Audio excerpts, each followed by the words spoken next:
समान अध्ययन से संबंधित महत्वपूर्ण प्रश्न को हम लोग एक एक करके जान लेते हैं।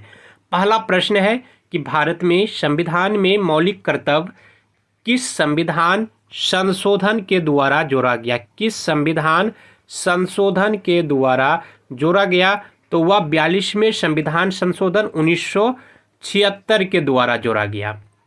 व्याख्या देख लेते हैं कि भारत के नागरिक के मूल कर्तव्य का विवरण संविधान के भाग 4 को के अनुच्छेद 51 को के तहत दिया गया है और 42वें संविधान संशोधन 1976 द्वारा इसे संविधान में जोड़ दिया गया। प्रश्न है कि राष्ट्रीय सुरक्षा समिति का प्रधान कौन होता है? तो वह प्रधानमंत्री, प्रधान बोले या फिर अध्यक्ष, दोनों प्रधानमंत्री ही होता है। प्रश्न है कि धन विधेयक कहाँ पेश किया जाता है? तो केवल लोकसभा में धन विधेयक पेश किया जाता है। प्रश्न है कि राज्य सरकार का कार्यकारी अध्यक्ष या फिर संवैधानिक प्रमुख कौन होता है? तो वह राज्यपाल होता है। संविधान के अनुच्छेद 154(1) के अनुसार राज्य की कार्यपालिका शक्ति राज्यपाल में निहित होगी, जिसका प्रयोग वह संविधान के अनुसार स्वयं या अपने अधीनस्थ अधिकारियों के द्वारा करेगा। किस अनुच्छेद के अनुसार भारत के राष्ट्रपति द्वारा राष्ट्रीय आपातकाल की घोषणा की जाती है? तो अनुच्छेद 352 के तहत। और इससे संबंधित अनुच्छेद को भी हम लोग देख लेते हैं। तो सबसे पहला अनुच्छेद है अनुच्छेद 352। यदि राष्ट्रपति को इस बात का समाधान हो जाए कि गंभीर आपात स्थिति विद्यमान है या होने का निकट में संभावना है, जिससे युद्ध, बाह्य आक्रमण या सशस्त्र विद्रोह से भारत या उसके किसी भाग में संकट पैदा हो सकता है, तो वह अनुच्छेद 352 का प्रयोग कर राष्ट्रपति राष्ट्रीय आपातकाल लागू कर सकता है। अब बात आती है कि मूल संविधान में अनुच्छेद 352 का जो आंतरिक अशांति के स्थान पर क्या कर दिया गया? 44वें संविधान संशोधन 1978 के द्वारा सशस्त्र विद्रोह प्रतिस्थापित कर दिया गया। उसके बाद हम लोग देखते हैं अनुच्छेद 355। संघ का यह कर्तव्य है कि बाह्य आक्रमण और आंतरिक अशांति से प्रत्येक राज्य की रक्षा करे।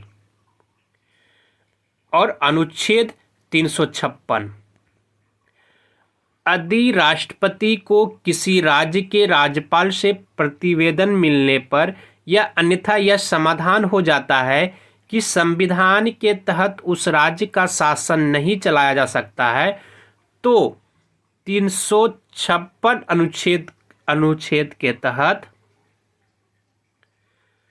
राज्य में राष्ट्रपति शासन लगा सकता है राज्यपाल। उसके बाद अनुच्छेद 360 को हम लोग देखते हैं। यदि राष्ट्रपति को यह समाधान हो जाए कि ऐसी स्थिति पैदा हो गई है जिससे भारत या उसके किसी भाग में वित्तीय स्थायित्व संकट है, तो वह अनुच्छेद 360 के तहत वित्तीय आपातकाल की घोषणा कर सकता है। प्रश्न है कि कम्युनिस्ट इंटरनेशनल का सदस्य बनने वाला पहला भारतीय कौन था? तो वह एम.एन. राय था। और इससे व्याख्या को भी समझ लेते हैं। कम्युनिस्ट इंटरनेशनल की स्थापना मार्च 1919 में व्लादिमीर लेनिन और रूसी पार्टी द्वारा की गई। एम.एन. राय लेनिन के निमंत्रण पर मॉस्को गए तक कम्युनिस्ट इंटरनेशनल के सदस्य बने।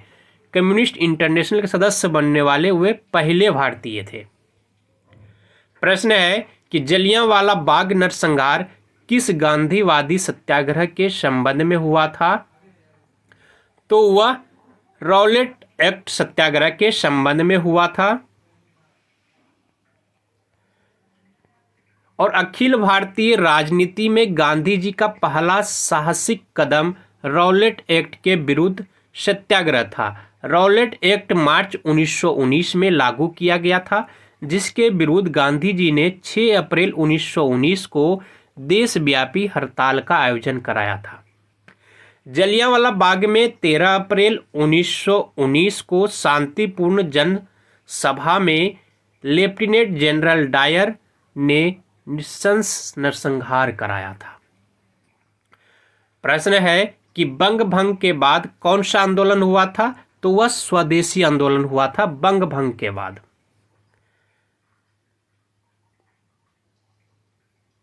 ब्रिटिश सरकार ने 20 जुलाई 1905 को बंगाल विभाजन के निर्णय की घोषणा की और 7 अगस्त 1905 को कलकत्ता के टाउन हॉल में एक ऐतिहासिक बैठक में स्वदेशी आंदोलन को विधिवत घोषणा कर दी गई और इसमें ऐतिहासिक बहिष्कार प्रस्ताव पारित हुआ। इसी के बाद से बंगाल में विभिन्न क्षेत्र में बंग भंग विरोधी आंदोलन औपचारिक रूप से एकजुट होकर प्रारंभ हो गया और 16 अक्टूबर 1905 को बंगाल का विभाजन प्रभावी हो गया था। प्रश्न है किस वर्ष हिंदुस्तान रिपब्लिक एसोसिएशन की स्थापना हुई? तो 1924 में।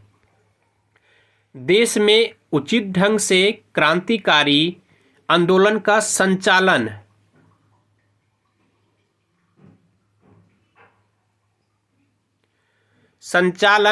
के उद्देश्य से अक्टूबर 1924 में युवा क्रांतिकारी ने कानपुर में एक सम्मेलन बुलाया था हिंदुस्तान रिपब्लिक एसोसिएशन शॉर्ट में HRA नाम क्रांतिकारी संगठन की स्थापना सचिंद्र सन्याल, राम प्रसाद बिस्मिल, जोगेश चंद्र चटर्जी और चंद्रशेखर आजाद ने की थी। प्रश्न है कि करजन वायली की हत्या के आरोप में किसे मृत्युदंड दे दिया गया? तो किसे दिया गया? मदन लाल ढींगरा को। करजन वायली की हत्या 1 जुलाई 1909 को लंदन में मदन लाल ढींगरा ने गोली मारकर कर दिया।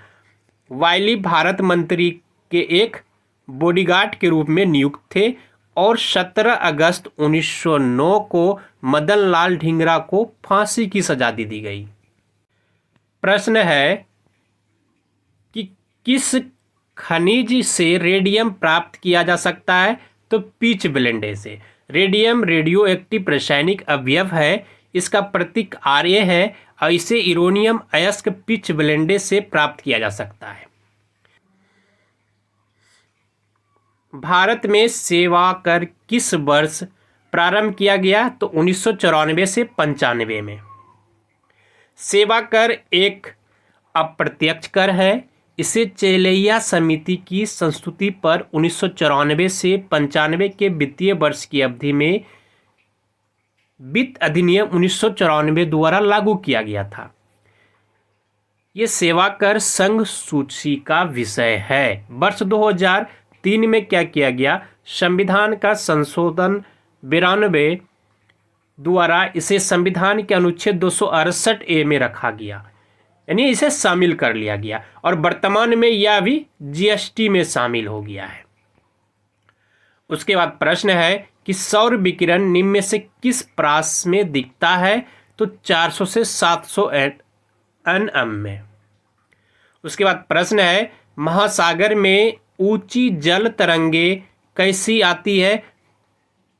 तो वह चंद्रमा के कारण से आती है। अब हम लोग इसके व्याख्या को समझ लेते हैं कि महासागर में ऊंचे जल तरंगे चंद्रमा के गुरुत्वाकर्षण बल का परिणाम है और चंद्रमा पृथ्वी से सूर्य की तुलना में नजदीक है और उसके आकर्षण बल के कारण समुद्र की तरंगे ऊपर उठती है और सूर्य के द्वारा लगने वाला आकर्षण बल उतना प्रभावी नहीं होता है। अतः सूर्य द्वारा जल तरंगे चंद्रमा की तुलना में अधिक ऊपर नहीं उठ पाती है। प्रश्न है कि धातु में से कौन सामान्य ताप पर द्रव है? तो वह पारा। तो पारा सामान्य ताप पर द्रव होता है। इसका प्रयोग थर्मामीटर में ताप मापने के लिए किया जाता है। धन्यवाद। जय हिंद। वीडियो अच्छा लगे तो लाइक कर दीजिए आप लोग।